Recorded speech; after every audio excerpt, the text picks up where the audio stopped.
Good morning, student. Today we are going to move forward in our workbook portion. Page number 16. We have to study page number 16. This is the poem. Page number 16. Theme 2. Worksheet number 1. Okay, here is a poem on dog. Let's read the poem. Okay. His nose is short and scrubby. His ears hang rather low. And he always brings the sticks back, no matter how far you throw. He gets spanked rather often for things he shouldn't do, like lying on beds and barking and eating up shoes, and they are new. अभी ये 8 lines में क्या बोल रहे हैं? एक dog है, एक गर्ल है जिसके पास एक पेट है. क्या है? डॉग है जिसके कैसे हैं, नोज़ जो है वो बहुत शॉर्ट है और स्क्रबी है. स्क्रबी मीन्स क्या होता है? जो चिकना नहीं होता है उसको हम बोलते हैं स्क्रबी. चिकना नहीं है, उसका एक शॉर्ट नोज़ है और बड़े बड़े उसके क्या हैं, ईयर्स हैं, बड़े बड़े ईयर्स हैं. और आप जैसे उसके साथ खेलेंगे तो स्टिक को हम लाना ले जाना करते हैं. आप जितने भी दूर फेंकेंगे तो वो डॉग क्या है, वो स्टिक को वापस ले आएगा और आपके आगे पीछे वो क्या करेगा, घूमने लगेगा. आप जहाँ जाएंगे, बेड में जाएंगे, कहीं भी जाएंगे तो वो आपके पीछे से जाएगा और वो अपनी आवाज़ से, क्या होती है डॉग की आवाज़?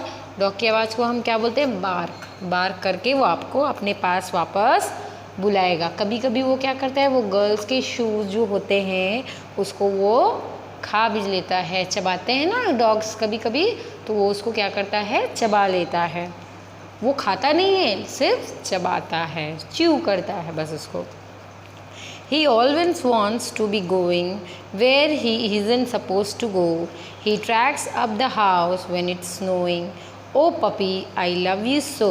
He sits and begs, he gives a paw. He is, as you can see, the finest dog you ever saw, and he belongs to me. उसको वो बहुत ही प्यारा लगता है. वो जहाँ जाती वो उसके पीछे पीछे जाता है. अगर वो घर के अंदर भी घूम रही है, कहीं जा रही तो वो उसके पीछे पीछे जाएगा, वो उसके साथ जाएगा, उसको प्यार करेगा, उसके साथ बैठ के हाथ पैर उसको शो करेगा. और उसको ऐसा लगता है कि उसका जो डॉग है सबसे बेस्ट है, उसका जो डॉग है वो सबसे प्यारा है और उसको वो जो उसका जो डॉग है वो उसी का है और किसी का नहीं है. तो ये आपका एक पोएम है, आपको ये पोएम रीड करना है. ओके, रीडिंग आना बहुत ज़रूरी है, तो आप घर में रीडिंग प्रैक्टिस ज़रूर कीजिएगा. Now moving to the exercise portion. यहाँ पे फिल इन द ब्लैंक दिया है, कंप्लीट द सेंटेंसेस दिया है. ये जो सेंटेंस है ये आपके पोएम से ही रिलेटेड है.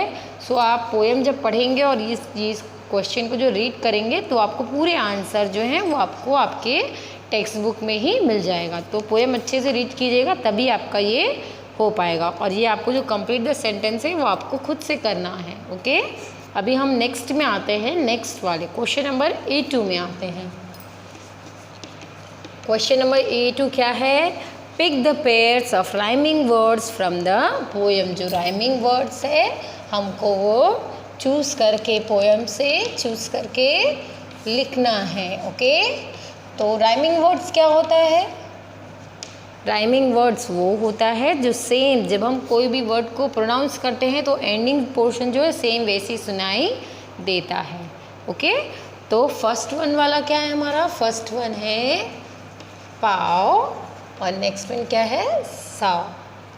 देन सेकेंड वन गोइंग और उसके बाद स्नोइंग. देखो मैं जैसे प्रोनाउंस कर रही हूँ, क्या प्रोनाउंस कर? Going, snowing. लास्ट का जो वर्ड्स है राइमिंग वर्ड जो वो क्या है, सेम उसी तरह साउंड हो रहा है. ओके, इसलिए हम इसको राइमिंग वर्ड्स बोलते हैं.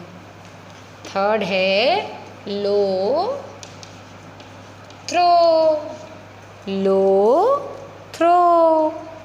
Then fourth one go so. क्या है? Go so. Then fifth one see me, see me. Sixth one do new, do new. फिर से रीड करते हैं एक बार. पा सा, going snowing, low throw, go so, see me, do new. तो ये सब क्या है, राइमिंग वर्ड्स है जिसका जो एंड पोर्शन है वो हमको कैसे एक जैसे ही साउंड आ रहा है, इसलिए हम इसको बोलते हैं राइमिंग वर्ड्स। नेक्स्ट क्वेश्चन क्या है, A3 में क्या लिखा है,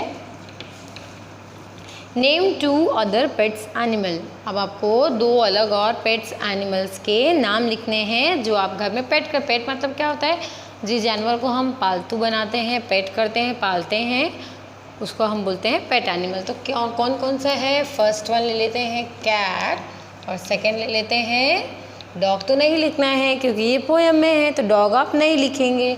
नेक्स्ट ले लेते हैं टॉर्टॉइस, हम टॉर्टॉइस को भी घर में पालते हैं ना, ओके। तो ये 2 एनिमल्स के हमने नाम लिख लिए हैं।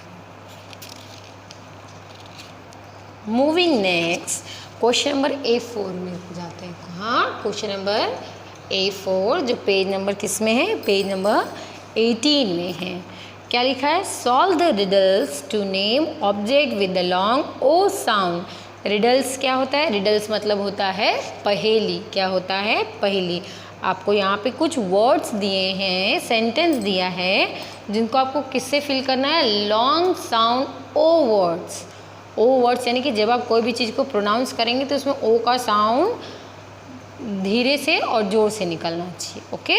तो पहला क्वेश्चन हम रीड करते हैं, आई help you cross the river. I am क्या चीज़ है जिससे हम रिवर क्रॉस कर सकते हैं, किसके हेल्प से हम रिवर क्रॉस करते हैं, या किसके ऊपर बैठ के रिवर क्रॉस करते हैं, सोचिए क्या होगा answer.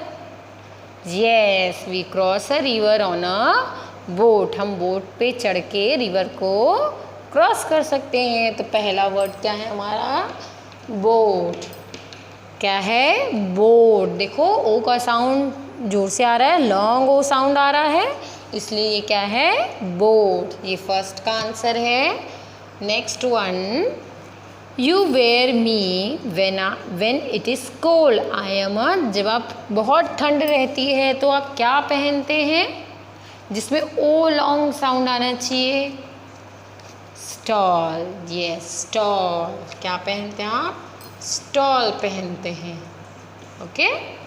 Third one, I help you to smell things. I am आप किससे स्मेल करते हैं कोई भी चीज़ को, यस, नोज। किससे स्मेल करते हैं, नोज से स्मेल करते हैं। Fourth one, cars and bicycles run on me. I am किसके ऊपर कार बाइसिकल ये सब चलता है, यस, रोड्स। रोड्स के ऊपर क्या होता है, कार बाइसिकल सब चलता है।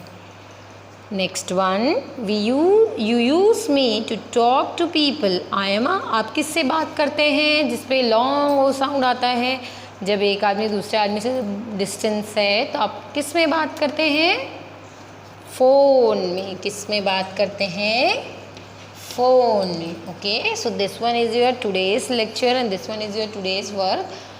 Read it properly. क्वेश्चन को, एक एक क्वेश्चन को रीड करना ज़रूरी है क्योंकि रीड करना बहुत ही इंपॉर्टेंट है। अगर रीडिंग नहीं आएगी तो आप कोई भी चीज़ वर्क नहीं कर पाएंगे। And do all this work in your work book only, don't do it in your copy, okay. Thank you for watching the video.